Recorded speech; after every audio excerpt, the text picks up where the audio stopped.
નમસ્કાર દોસ્તો, આજે પોડકાસ્ટ પર છે આપણી સાથે મહેશભાઈ મહેરિયા. મહેશભાઈ મહેરિયાનું સ્વાગત કરું છું. મહેશભાઈ, તમારું સ્વાગત કરું છું. બરાબર.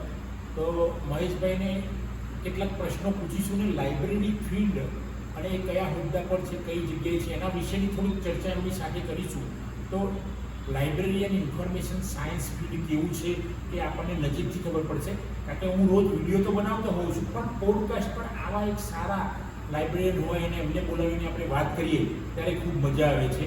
તો મહેશભાઈ મહેરિયાને હું ચર્ચા માટે એક પ્રશ્ન કરું છું. મહેશભાઈ, આમ તો તમે કઈ કોલેજમાં છો અત્યારે, હાલ કયા હોદ્દા પર છો? હું NHL મ્યુનિસિપલ મેડિકલ કોલેજ, જે કોર્પોરેશનની સૌથી જૂની કોલેજ છે, એનો હું ચીફ લાઇબ્રેરિયન છું. બરાબર.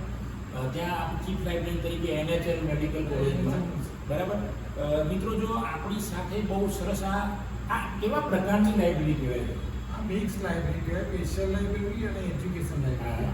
હા. અને આની અંદર મારું કલેક્શન હોય એ બધું મેડિકલ ફિલ્ડનું જ હોય, અને એક રીતે એજ્યુકેશન કોલેજની લાઇબ્રેરી એટલે એજ્યુકેશનનું સ્પેશિયલ લાઇબ્રેરી. ઓકે. એટલે તમે જ્યારે શરૂઆતમાં ભરતી થયા હોય ત્યારે હું માનું છું કે ભાઈ આસિસ્ટન્ટ પ્રોફેસર સમકક્ષ કહેવાય આપણે. Assistant professor. તો મિત્રો, જુઓ કે લાઇબ્રેરીની પોસ્ટ જે રીતે મેડિકલ કોલેજમાં લાગે છે, આસિસ્ટન્ટ પ્રોફેસરની સમકક્ષ જ્યારે એમની નિમણૂક થઈ ત્યારે ગણાય. મહેશભાઈ, તમે મેડિકલ ફિલ્ડમાં લાઇબ્રેરિયન તરીકેની અત્યારે હાલ ઓપોર્ચ્યુનિટી કઈ, ખાસ કરીને મેડિકલ ફિલ્ડમાં કહું છું કે આપણા વિદ્યાર્થીઓ હોય લાઇબ્રેરી સાયન્સના, ગુજરાત વિદ્યાપીઠના અથવા તો બીજા, તો એમને મેડિકલ ફિલ્ડમાં લાઇબ્રેરી ફિલ્ડમાં આવવું હોય તો એમને કેવા ચાન્સ છે તમારી દ્રષ્ટિએ? તો મેડિકલ લાઇબ્રેરી એ કોઈ સ્પેશિયલ પ્રકારની લાઇબ્રેરી છે કે જેની અંદર એ ફિલ્ડ જ એક માસ્ટર્સ લોકો જેઓ ડૉક્ટરો ભણતા હોય, પ્રોફેસરો હોય, એને બી ગાઈડલાઇન છે નેશનલ મેડિકલ કાઉન્સિલ, એ પ્રમાણે આખી લાઇબ્રેરી સેટઅપ કરવામાં આવે. તો કે એના 500 સીટના એસીવાળા સેન્ટ્રલ એસી લાઇબ્રેરી જોઈએ, પછી એના રીડિંગ રૂમ જોઈએ 1000 કેપેસિટીના, પછી એને આટલી બુક જોઈએ તો મેડિકલના લગભગ 32 કરીને એને સબ્જેક્ટ છે બધા.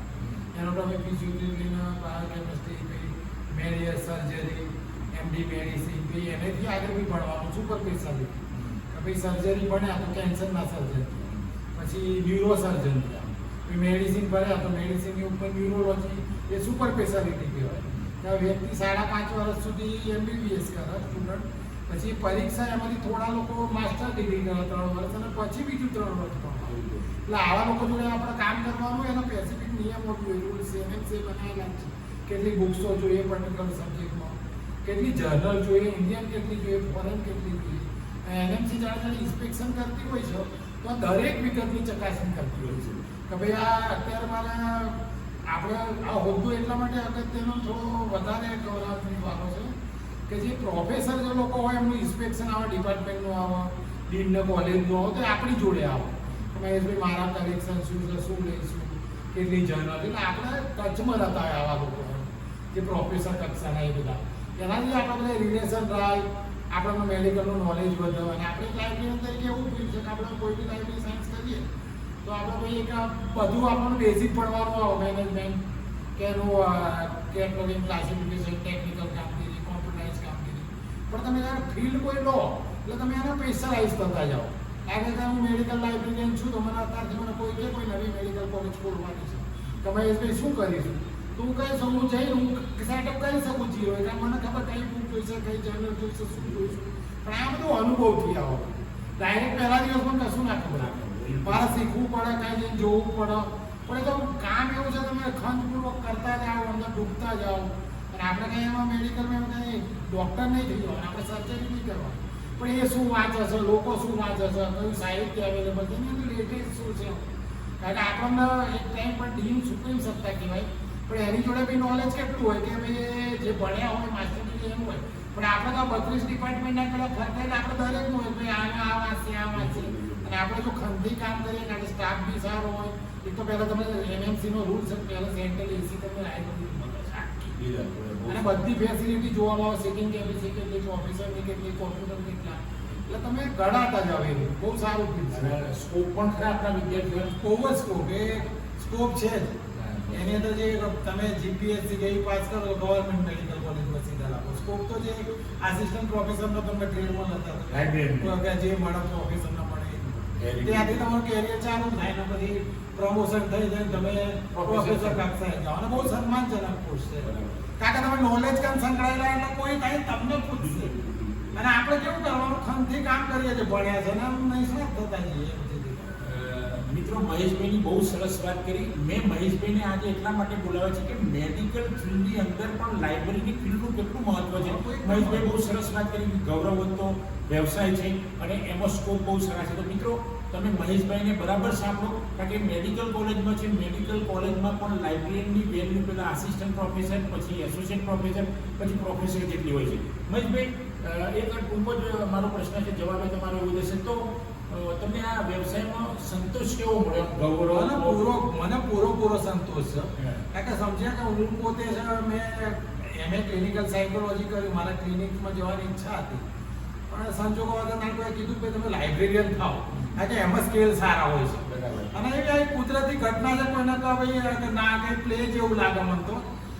મેં ક્લિનિકલ MA કરી, પછી ક્લિનિકલ આગળ ભણવાનું જેમાં આપણે પ્રેક્ટિસ કરી શકીએ. મેં દવાના નથી ત્યારે મેં એડમિશન બી લઈ લીધું. અને જો ગેરતપુર જો મારા દેવડી રહું છું તો ગેરતપુર સ્ટેશન છે, મારા એક કાકાના છોકરા રહે છે, કુટુંબ બધા મિત્ર છે. એમના તો સાડી આવ્યા બિલીફ કરી. મને બોલે કે તમે આટલા બધા વર્ષે હતો તમે પ્રોફેસર તો તમે લાઇબ્રેરિયન થયા ને એમાં પગાર તો બહુ સરસ હોય છે. તો તરત જ આવે, મને કંઈ ખબર બી નથી ત્યાં સુધી. તો વાંચવાનો શોખ એટલે લાઇબ્રેરી પ્રત્યે તો કોન્ટેક્ટ હોય. મારી કોલેજમાં હતા, કારણ કે મને વાંચવાનો જાણવાનો શોખ હોય તો મારે લાઇબ્રેરીમાં તો જે વાંચવા આવતો એ સારું ગમે જ. એવા હતા ફીલ તરીકે નહોતો, પણ મને તરત એડમિશન મળી ગયું માસ્ટર ડિગ્રી. અને સાહેબ જ અમારા ત્યાં સાથી હતા.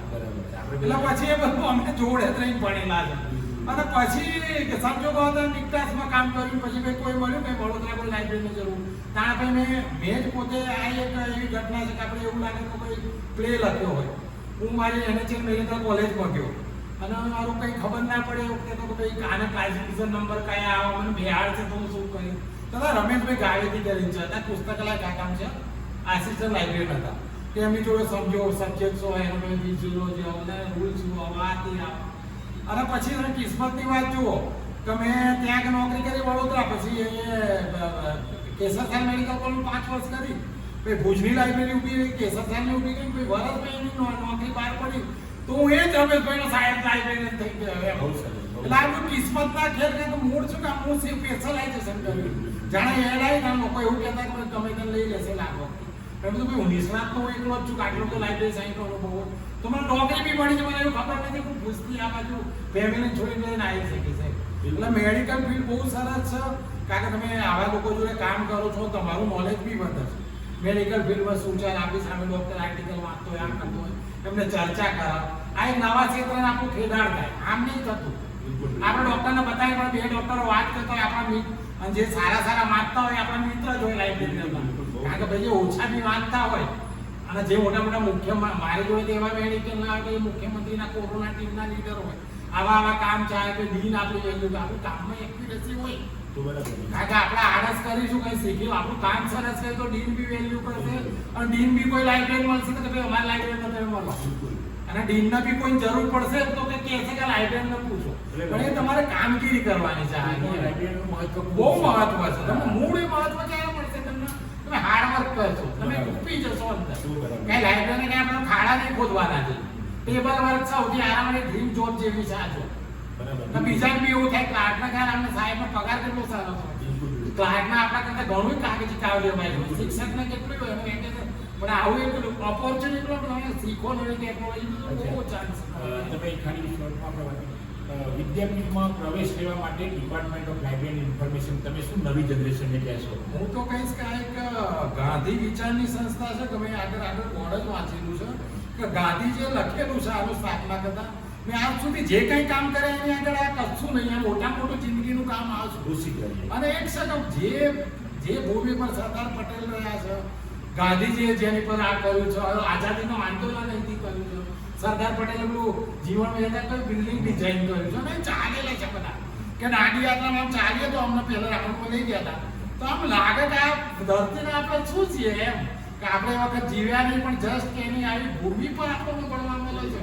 અને એમાં સાહેબ બી બહુ કોઓપરેટિવ છે. એમને કોઈ જગ્યાએ મને બી કહેતા હોય કે મહેશભાઈ મારા સ્ટુડન્ટ માટે કોઈ જોબ પૂછો તો અને હું કહું જ એવું. અને સાહેબ બી કોન્ટેક્ટવાળા છે કે એમનું બી વળતું એવું છે કે બધી ફી કે કોઈને કે જોબ પ્લેસમેન્ટ કરી આલો, છોકરા અત્યારથી એમને નીટની તૈયારી કરાવવા, બીજી તૈયારી કરાવવા. સાહેબ એકલા છે તો હાર્ડવર્ક કરીને આટલું બધું કામ કરે છે. તો બહુ સારી સંસ્થા છે એમ. એડમિશન લેવું જોઈએ. તમારી જોડે એક માસ્ટર જુદા પ્રકારની ડિગ્રી હશે, બાકી તમે એમએ કરશો, ગ્રેજ્યુએટ કરશો, સામાન્ય ડિગ્રી હશે. આમાંય કોમ્પિટિશન છે, પણ તમે થોડા લોકો હશે. અને જો તમે ટેકનોલોજી આટલું શીખશો તો બહુ સરસ વસ્તુ છે. એટલે તમારે મારે તો નમ્ર વિનંતી બધા એડમિશન લે અને ભણ. તમારું એક સ્પેશિયલ નોલેજ, એક સ્પેશિયલ ઓપોર્ચ્યુનિટી હશે.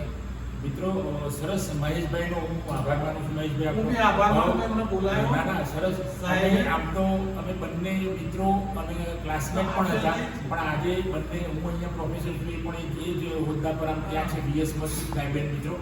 તો આ અમારો પોડકાસ્ટનો વિડીયો બરાબર સાંભળો, એનો પ્રચાર પ્રસાર કરો અને આપ પણ ગુજરાત વિદ્યાપીઠના department of library and information સાયન્સમાં પ્રવેશ મેળવો અને આપની કારકિર્દી ઉજ્જવળ બનાવો. થેન્ક યુ દોસ્તો. જય હિન્દ, જય ભારત.